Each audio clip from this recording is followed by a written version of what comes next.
What comes to mind when I mention Huffy Bicycles? To me, it's my first all-silver department store bike that I couldn't get enough of. It's the bike that introduced me to bikes and what started my infatuation with the pedal-powered machine. But how exactly did a company go from nearly Fortune 500, making a freaking gold-plated cruiser, to eventually becoming the thing they were fighting so hard against? Real quick, if you do enjoy these kinds of videos, please like, subscribe, share them. The BMX cycling bicycle algorithm for YouTube isn't always the best, so any help from you guys is very much appreciated. Thank you so much, and excuse the face. I had some Rudolphness come up. To fully understand Huffy, though, we have to go way back to before the word was even uttered. We have to talk about George P. Huffman. And George was a busy man. Huffman was born September 6, 1862 in Dayton, Ohio, educated at the Cooper Academy, and then practiced law in the offices of Gunkel and Rowe. This led him to real estate, and in 1887 he purchased the Kratochwil Milling Company, and all of their subsequent mills. He was also the president of the National Improvement Company, the Monitor Publishing Company, the Miami Valley Elevator Company, head of Davis Sewing Machine Company. He served as vice president of Crum and Sefton Manufacturing Company, and treasurer of the Cooper Hydraulic Company. He was a director in the Third National Bank, the Homestead Aid Association, the Consolidated Coal and Coke Company of Cincinnati, and, let's not forget, his local YMCA. And finally, on October 30th, 1884, he married Maud C. McKee. They had two children, Horace Huffman and George P. Huffman, Jr. So suffice it to say, not only the story of Huffy is super interesting, I would love to do a deep dive on just this generation. Maybe I'll do that on the second channel. Huffman before Huffy. There's a lot of information, and it's hard to find good information on this time period. It's not going to pertain too much to this video. We're focused on the bicycle aspect of it. But quick side note, George Huffman had a brother whose name was Torrance. Torrance had some land in Ohio, and he actually lent that land to a couple of brothers that were bicycle mechanics that were trying to get a flying machine up off the ground. Yes, the Wright brothers. So there's a loose connection between Huffy and the birth of flight. It's pretty cool. The Davis Sewing Machine Company was the company we're going to really focus on here out of all of those I just mentioned. It was the first of the Huffman-owned companies to start producing bicycles, with the first being the Dayton model of bicycle in 1892.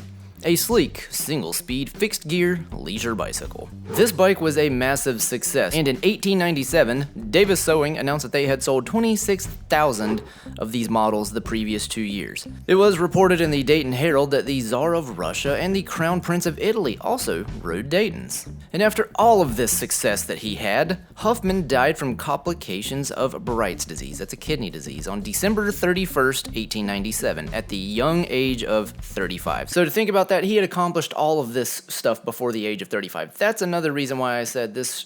There's got to be some really cool history there. His death, I've read in a multitude of places. There were different causes of his death. Another one that came up a lot was he had a brain hemorrhage. I couldn't find a definitive answer. Kidney disease, brain hemorrhage, either way, George Huffman passed away at 35 years old in 1897. So to set the stage, in 1922, the industry was booming, the bicycle industry that is, with over 600,000 bicycles being sold yearly in the US alone. George's son, Horace M. Huffman, and relative John M. Huffman formed Huffman Manufacturing Company and opened a factory employing 100 people to manufacture high-grade bicycles. I don't know why I find certain things interesting, but I found it interesting that George Huffman Jr. wasn't the one to open up, bicycle factory, but I digress.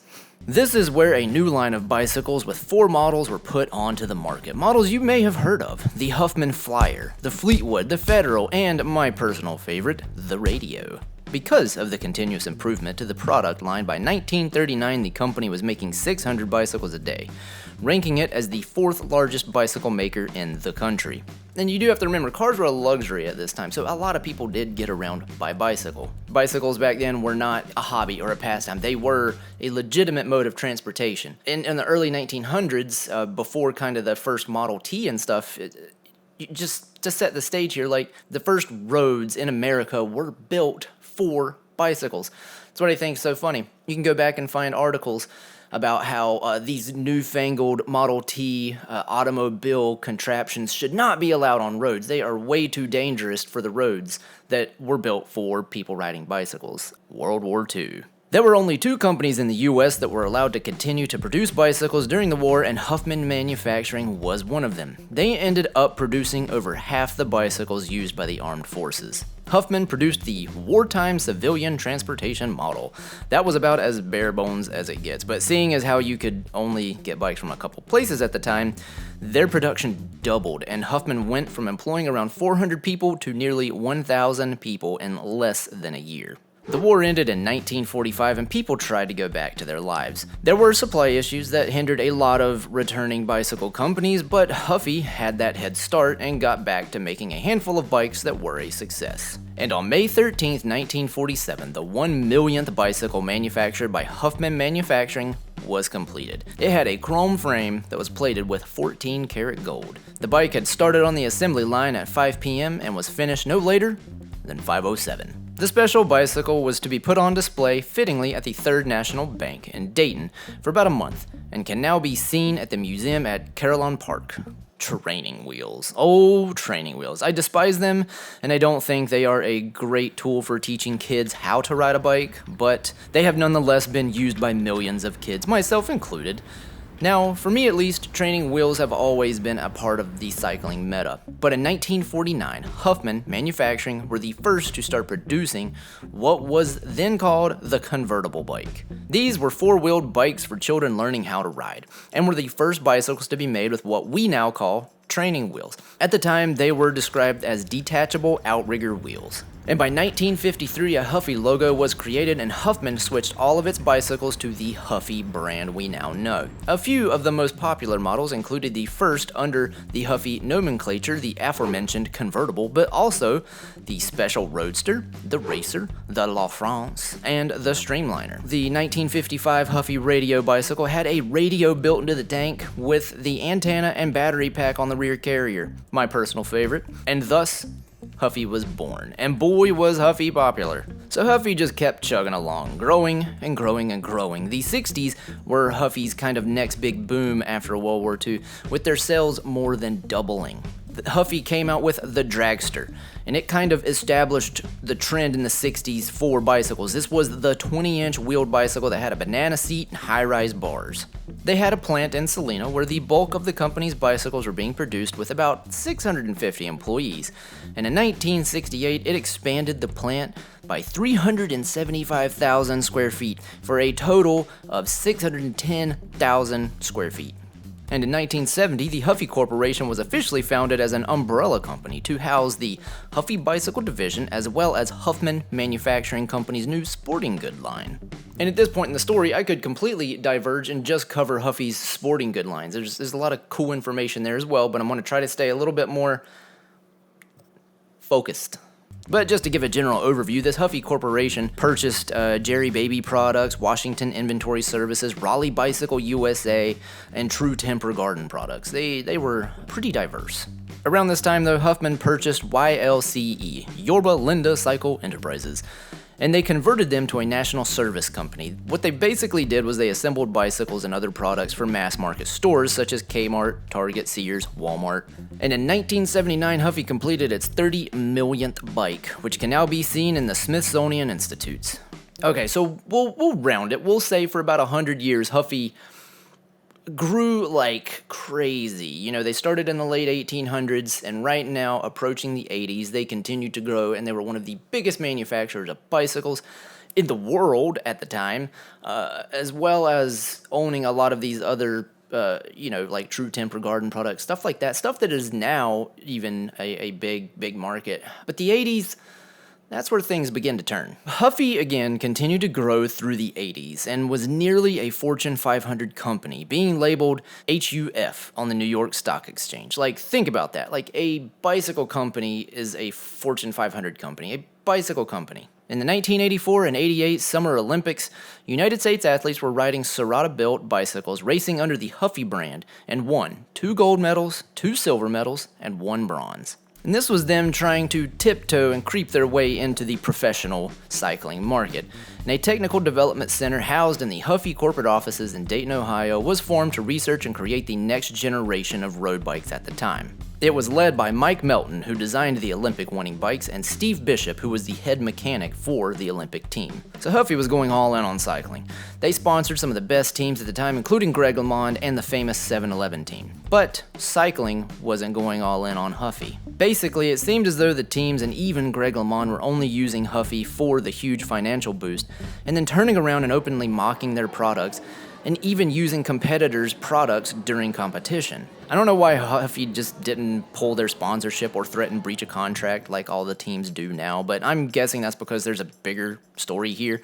Nonetheless, you can find all of the people that they sponsored, not all of them completely bashing Huffy's product, but at the very least, not talking about them in a good light. And it's just the product, but Huffy sunk a lot of money into the professional cycling market. And if you've been in any sort of professional sports area, having a company that is nearly a Fortune 500 company back your sport, you really need to hold on to that. But the subsequent fallout in the cycling community was devastating for Huffy.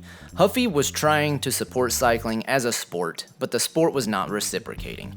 Huffy spent $500,000 to be named the official bicycle of the 1996 World Cycling Championships held in Colorado Springs, the first time the World Championships has ever been held in the United States. Hello everybody, I'm Bruce Jenner, and welcome to Colorado Springs, Colorado, and the Air Force Academy for the road racing portion of the World Cycling Championship.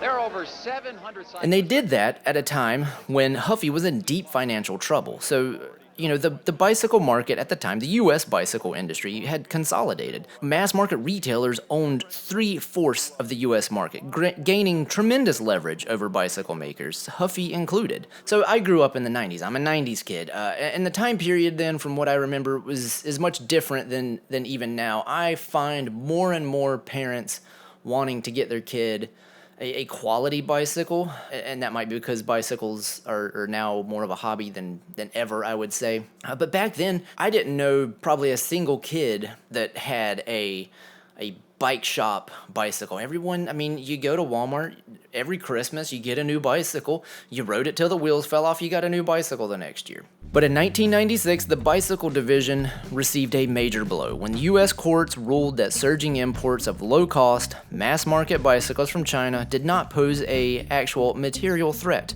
to the last three major U.S. bicycle manufacturers, Murray, Roadmaster, and Huffy. Walmart, in particular, was pressuring Huffy by ordering 900,000 bicycles at one time, but insisted that Huffy lower its prices significantly.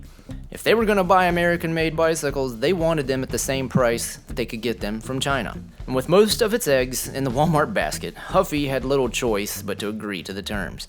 If they didn't, they would be out of the mass market. Even with Huffy's other non-unionized manufacturing plants, it could not make a profit, selling bicycles at the prices Walmart was demanding to pay. So Huffy requested a pay cut for its unionized workforce in Ohio in order to meet the demands from Walmart. This was ultimately granted, and Huffy returned to profitability for 2 years, only to again be strained under the pricing pressure applied by Walmart. And that was the final straw. In 1998, the Huffy Corporation announced it would shut down the world's largest bicycle plant. The move left 1,000 people jobless, and the plant was Selena's largest employer. Only a handful of workers were moved to Huffy's bike plant in Farmington, Missouri. The Farmington plant was opened in '94 and was non-union. That's why they went ahead and got the people to move. The company's plan was to import bikes from Asia and Mexico to cover the lost production. The Selena plant was making 1.6 million bikes annually, so they had to figure out a way to get those bikes and get them cheap. But after it became apparent that continued U.S. production of low-cost mass-market bicycles was no longer a reality, Huffy shut down all their U.S. factories and had bicycles built by plants in Mexico and China starting in '99. So after closing down the Selena plant and moving the people that they could to the other two plants that they had, that only lasted for about another year, and they had to just completely shut down all U.S. production. Huffy then struggled to survive for the next 5 years, and in federal bankruptcy court in Dayton, Ohio in 2004, Huffy's assets were turned over to its Chinese creditors. That same year, the New York Stock Exchange delisted the Huffy stock. Huffy had sold more than 100 million bicycles, and after years of struggling against the cut-rate Chinese bicycles that set the price target guiding Walmart, Huffy essentially had become a Chinese-owned company. And that, in my opinion, is the ultimate end of the Huffy Corporation. So this is a very broad brushstroke of the history of Huffy. I didn't even get into specifics within the market, and there are a ton of stories to tell, but I grew up in the time period of Huffy just being a box store junk brand. And after researching how instrumental Huffy was to the US bicycle market, I felt like this was a story that deserved some attention. But ultimately, as it said in the quote, Huffy became the very thing it was fighting so hard against. So let me know if you guys owned a Huffy, if you were one of the millions of people to ride a Huffy. I know I was. That was my first, in the neighborhood, that was my first nice bicycle. It was chrome colorway. I highly doubt it was aluminum, but it was the lightest bike in the neighborhood, and we loved to jump that thing.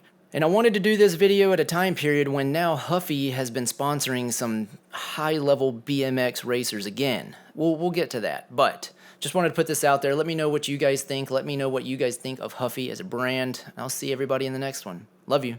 Bye-bye.